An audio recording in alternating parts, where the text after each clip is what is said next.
રાજકોટમાં સ્થાનિક સ્વરાજની ચૂંટણીને ગણતરીના દિવસો જ બાકી છે ત્યારે રઘુવંશી સમાજ ટિકિટ ફાળવણીમાં થયેલા અન્યાય મુદ્દે ભાજપ સામે મેદાને પડ્યો છે।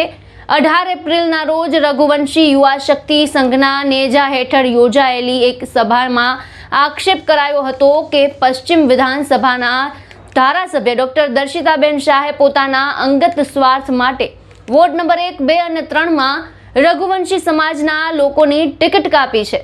સભામાં ડોક્ટર દર્શિતાબેન શાહ હાય હાયના નારા લાગ્યા હતા। સાથે જ જ્યાં રઘુવંશી ઉમેદવાર નથી ત્યાં અમારો વોટ નોટાને અને ટિકિટ અમારી કાપી ભૂલ તમે મોટી કરી જેવા સૂત્રો લખેલા પ્લેકાર્ડ સાથે ઉગ્ર વિરોધ પ્રદર્શિત કરાયો હતો। સમાજના અગ્રણીઓએ ચીમકી આપી હતી કે જો આ અન્યાય ચાલુ રહેશે તો 2027ની વિધાનસભા ચૂંટણીમાં ગુજરાતના 40 લાખ રઘુવંશીઓ ભાજપ વિરુદ્ધ મતદાન કરી નવો ઇતિહાસ રચશે। અંતમાં ઉપસ્થિત લોકોએ રઘુવંશી સમાજની શપથ પત્રિકા વાંચી ભાજપને મત ન આપવાના સોગંદ લીધા હતા। શું કહ્યું છે તેમણે સાંભળો। આપણી સાથે રઘુવંશી યુવા શક્તિ સંઘના કેડી રઘુવંશી આપણી સાથે જોડાયા છે ધવલભાઈ ગઈકાલે આપણે રાજકોટ ખાતે રઘુવંશીઓનું આખું જે સંમેલન યોજાયું હતું જેમાં રઘુવંશી સમાજ દ્વારા ટિકિટની યોગ્ય ફાળવણી નથી થઈ તેના બાદ આખું એક ભાજપના વિરોધમાં એક આખું સંમેલન હતું। શું કહેશો કઈ પ્રકારનું સંમેલન હતું અને જે પ્રકારે ભાજપના વિરોધમાં નોટાનો ઉપયોગ કરાશે તેવી વાત કરાઈ હતી, શું કહેશો? જી મેડમ, ગઈકાલે આપણે 18 એપ્રિલના રોજ રાજકોટના યાજ્ઞિક રોડ જાગરણ મહાદેવ મંદિર ખાતે રઘુવંશી સ્વાભિમાન સંમેલનનું આયોજન કરવામાં આવેલું છે અને આ આયોજનમાં રઘુવંશી સમાજના તમામ યુવાનો, વડીલો અને દરેક સંસ્થાઓ એકજૂટ થઈને જે ભાજપ પક્ષ દ્વારા જે અન્યાય કરવામાં આવેલ છે તેના વિરુદ્ધમાં સંમેલનનું આયોજન કરવામાં આવેલ અને દરેક રઘુવંશી સમાજના પરિવારો અને સંસ્થાઓએ નિર્ણય લીધેલો છે કે આ વખતે જો આ સ્થાનિક સ્વરાજની ચૂંટણીમાં સમગ્ર રઘુવંશી સમાજ એકજૂટ થઈને નોટામાં મતદાન કરશે અને ભાજપને આ રીતે લોકશાહીના ઢબે અમે અમારો વિરોધ દર્શાવીશું। ધવલભાઈ, ખાસ વાત એ જાણવી છે કે આપણે સૌરાષ્ટ્રમાં, આમ તો રાજકોટમાં જ આપ જણાવો, રાજકોટમાં અંદાજે કેટલા રઘુવંશી સમાજના લોકો હશે, મતદારો હશે જે ઇફેક્ટ પહોંચાડી શકે છે?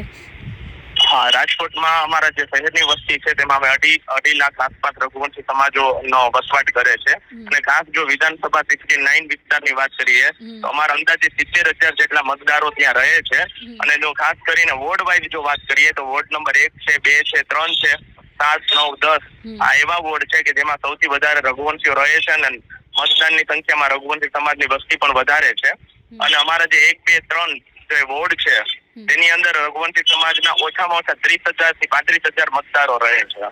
બીજી વાત ધવલભાઈ, ખાસ તો દર્શિતાબેન શાહ જે ધારાસભ્ય છે તેમના પર ખૂબ આક્ષેપ લગાવવામાં આવ્યા હતા કે તેમના અંગત સ્વાર્થના માટે થઈને અમુક બેઠકો છે ત્યાં ટિકિટ કાપવામાં આવી હોવાની વાત હતી, શું વાત છે?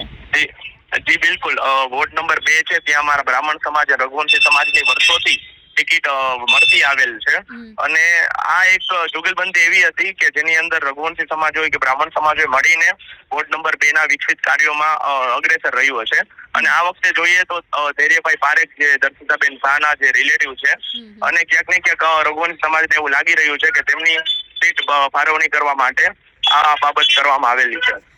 મારો છેલ્લો સવાલ ધવલભાઈ કે 2027ની વિધાનસભા ચૂંટણીને લઈને ખાસ જે વાત કરવામાં આવી છે, 40 લાખ જેટલા રઘુવંશી સમાજના ગુજરાતમાં લોકો છે તો 2027ને લઈને પણ એક વાત કરવામાં આવી હતી, શું કહેશો?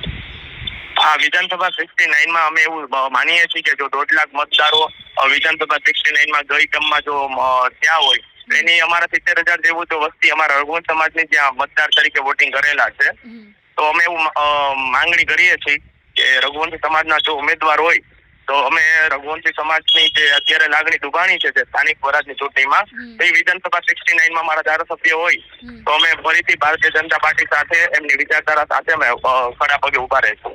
નહીં તો કઈ પ્રકારની, નહીં તો શું પક્ષની વિરુદ્ધમાં જશે સમાજ?